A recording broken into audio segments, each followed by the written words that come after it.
Mtazamaji, tarehe 27 Novemba mwaka 2023, karibu kwenye taarifa za Kirk Machweo. Jina langu ni Aidah Munzatsi.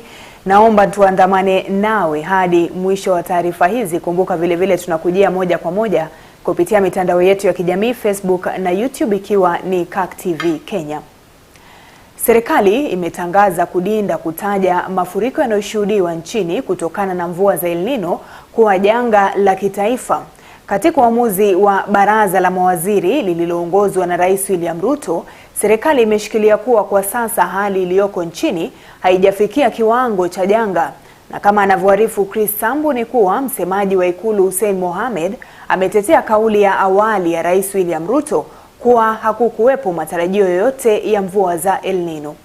Siku mbili baada ya kutangaza kuwa serikali ilikuwa imebuni kitengo maalum kukabiliana na mafuriko yanayotokana na wingi wa mvua za El Nino kwenye sehemu mbalimbali hapa nchini, Rais William Ruto Jumatatu ya leo ameongoza baraza la mawaziri kuafikia mikakati itakayosaidia kukabili hali. Serikali ikikumbwa na kibarua kudhibiti hali iliyoko kwa sasa. Kulingana na takwimu za mafuriko, kaunti 38 kati ya 47 zimetajwa kuwa hatari kutokana na mvua kubwa. Msemaji wa Ikulu Hussein Mohamed akitangaza kuwa kufikia Jumatatu ya leo watu 76 wamefariki na wengine 35,000 kuhamishwa makwao. The decision to call something or declare a national disaster is based on data on the ground. The data that has been assessed on the ground, as I said, only puts this so far at an alarming stage. And as I said, there's a National Disaster Operations Center that is up and running. It will be based in Nyaya House under the Ministry of Interior. They are assessing by the minute data from the ground and whether there is need to escalate this beyond where it is right now. Kulingana na uamuzi wa baraza la mawaziri, serikali imetenga shilingi milioni 500 kwa shirika la maziwa nchini KCC kununua maziwa ya ziada kutoka kwa wakulima.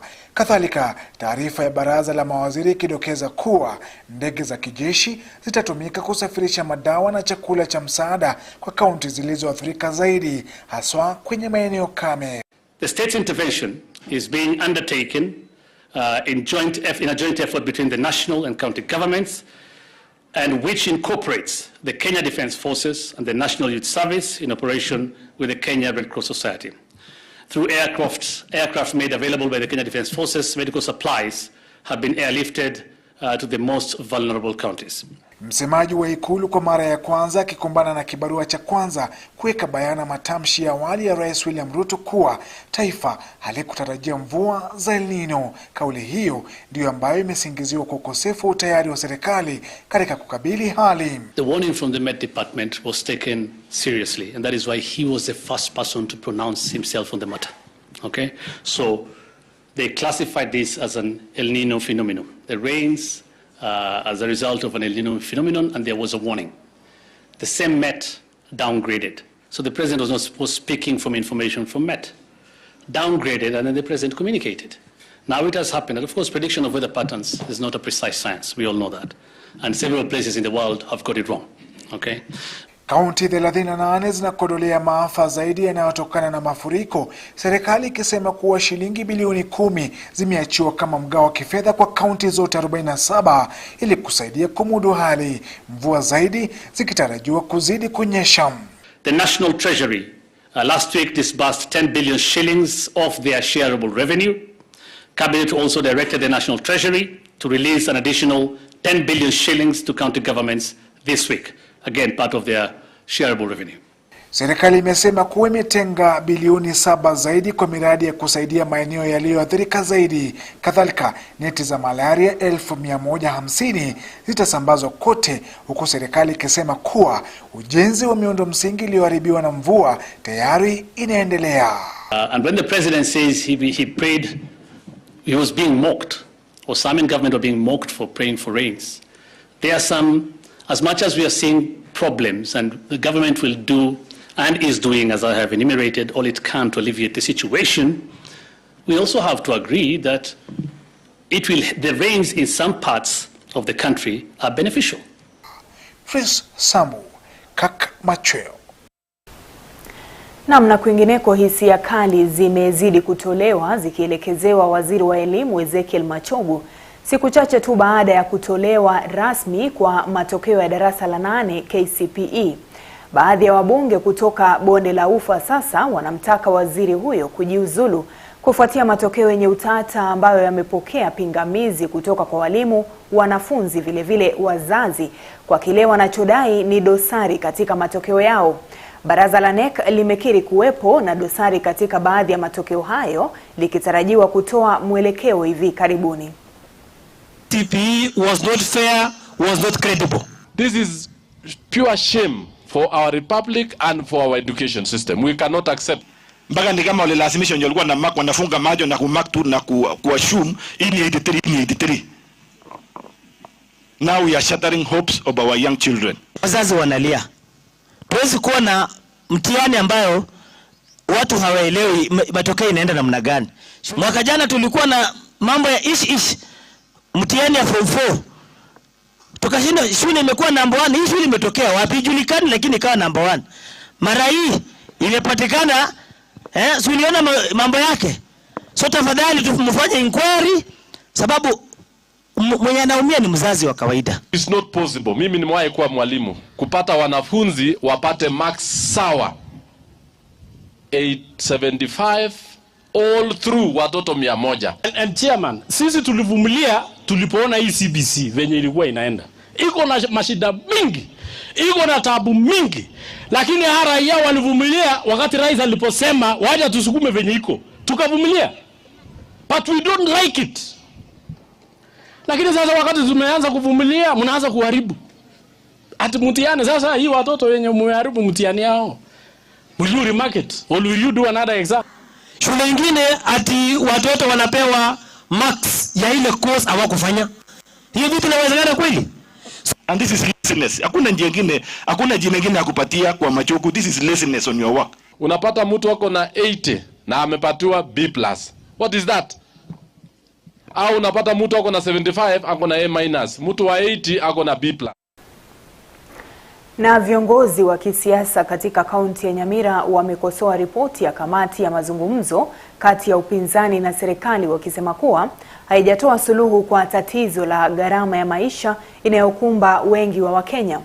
Wakizungumza kwenye hafla ya mchango wa kanisa Katoliki la Rangenyo kule Nyamira, viongozi hao wameipinga ripoti wakishikilia kuwa haimfaidi Mkenya wa kawaida bali ni yenye manufaa tu kwa wanasiasa. Hata hivyo, mbunge maalum Sabina Chege amewaomba viongozi wa upinzani na serikali kushirikiana ili kuwahudumia wananchi waliowachagua. Kusaidika hapa kijijini. We are not saying the government should not add taxes. We are not saying they should not add VAT. But there are some unnecessary ventures that the government is bringing onto the people. Wakati siasa imeisha, mwaka imeisha. Sasa miaka imebaki 4. Si wananchi bado mnatuangalia? Mnataka tuwafanyie kazi? So mimi ningesema wale ambao walipoteza, let us move on. Wale ambao pia walishinda, tushinde na tujue, tuache blame game. Tuendelee na kufanyia wananchi kazi. Na gharama ya umeme inatarajiwa kupungua humu nchini kutokana na msimu huu wa mvua kubwa za El Nino inayosababisha uzalishaji umeme wa nguvu za maji. Hii ni kulingana na waziri wa kawi Davis Chirchir akiwa pamoja na mbunge wa Garissa Deko Mohamed baada ya kuangalia kiwango cha maji katika bwawa la Masinga. Vivian Oresha na mengi zaidi. Waziri Davis Chirchir amesema kuwa uzalishaji umeme wa nguvu za maji umetokana na mvua kubwa ambayo inaendelea mto Tana kwa kuongeza kiwango cha maji katika bwawa la Seven Forks. I therefore wish to assure everyone that the ministry is actively working to ensure the provision of safe, reliable, sustainable energy at a time like this when we are dispatching so much of hydro, which goes to the grid at about 3 to 4 cents US. We should be seeing cost of power coming down because we'll slow down on diesel. Chirchir ameendelea kusema kuwa uzalishaji wa umeme joto umepungua ilhali mabwawa yameongeza uzalishaji. Waziri aidha ameendelea kusema kuwa bwawa la Seven Forks limefungwa kwa sasa. Cost we have today is as low as we are using the hydro today, but because we bill on monthly basis, it could have an average of 3 weeks ago when we were not using so much water, but you should be able to see the lowest cost of fuel pass-through cost in the month of December, in the month of January. These rains continue in 7 days. We'll see some spillage running down. Mbunge wa Garissa Mohamed amesema kuwa katika uchunguzi wake maji hayo ambayo yanafurika katika eneo bunge lake hayajatoka kwenye mabwawa ila kwenye mito. Mohamed ameongeza kuwa sehemu kubwa ya mji wa Garissa umefurika na anahofu kuwa mji unaofuata pia utaathirika. Downstream Garissa is one of the most affected towns and parts of Tana River. So we came to see what is the situation is, and I want to confirm that as of now the dams are not to maximum capacity and there is no spillage from the dams. Chirchir aidha ameongeza kuwa kiwango cha maji ambacho kilikuwa kimepungua na kuzalisha 30% ya umeme wa nguvu za maji sasa imeongezeka mpaka 82%. Ameongeza kusema kuwa bwawa ambalo liko katika mchakato wa kujengwa na serikali litakuwa tayari mwaka 2031. At the moment we are generating about 80%, about I was told what 82% from this cascade, which is quite good. We have gone as low as 30% previously, and so like I said, we'll see the cost of power coming down. It's good if we have this kind of hydro the whole year. Wakazi wa Garissa na Mto Tana aidha wanashauriwa wawe tayari kuhama wanapohitajika. That let us not look at the flooding only. Let us also look at what it will do to the cost of living.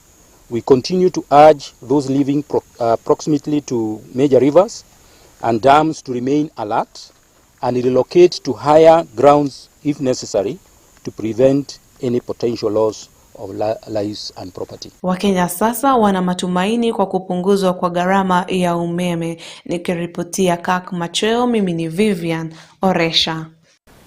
Na viongozi wa kaunti ya Trans Nzoia wamewarai wazazi kuwashauri wanao kuhusu umuhimu wa elimu na athari za ngono na mimba za mapema wakiwa likizoni. Viongozi hao wakiwamo wawakilishi wadi kutoka kaunti hiyo wamewataka wazazi kuchukuliwa sheria iwapo wanasababisha dhulma za ngono manyumbani. Wakati huo mimba za utotoni zimetajwa kama kukiuka haki za watoto na kuwataka wazazi kuhakikisha wanatoa wosia kwa watoto ili wamalize masomo yao.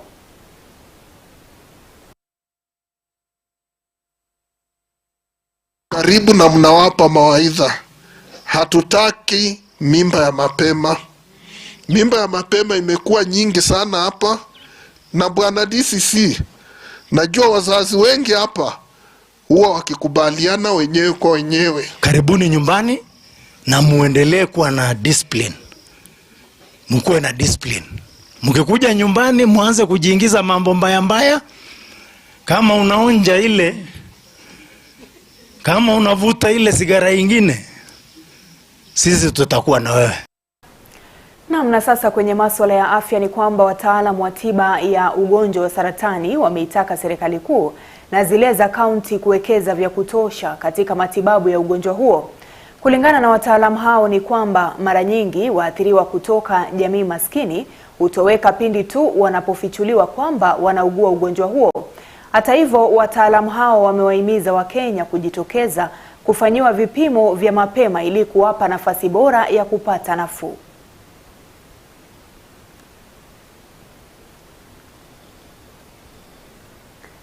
As a country also, we need to see how we can invest into cancer treatment, into cheaper cancer drugs, how we can subsidize treatment for cancer, the chemotherapeutic drugs, the diagnostic facilities, the CT scans and the radiology facilities, because that is what is really needed for better cancer care. If you are diagnosed with the cancer, it doesn't mean it's a death sentence. There is life after diagnosis. You can live with cancer, you can be treated, and I would like to encourage people to go for screening, because it's only through screening that you can be sure whether there are active cancer cells in your system. Na huku mwisho wa mfumo wa masomo ya 844 ukifikia mwisho wake, walimu pamoja na wazazi wanasema wako tayari kukumbatia mfumo mpya wa CBC. Kama anavyoarifu mwanahabari wetu wa Aidah Kamau ni kuwa wakuu wa shule tofauti wamesema wako tayari na vyombo vyote vinavyohitajika ili kuendeleza mfumo huu kwa ubora. Walimu na wazazi wa shule za msingi wamesema kuwa wako tayari kukumbatia mfumo mpya wa CBC kwa kuwapa wanafunzi mazingira mazuri ya kuendeleza masomo hayo.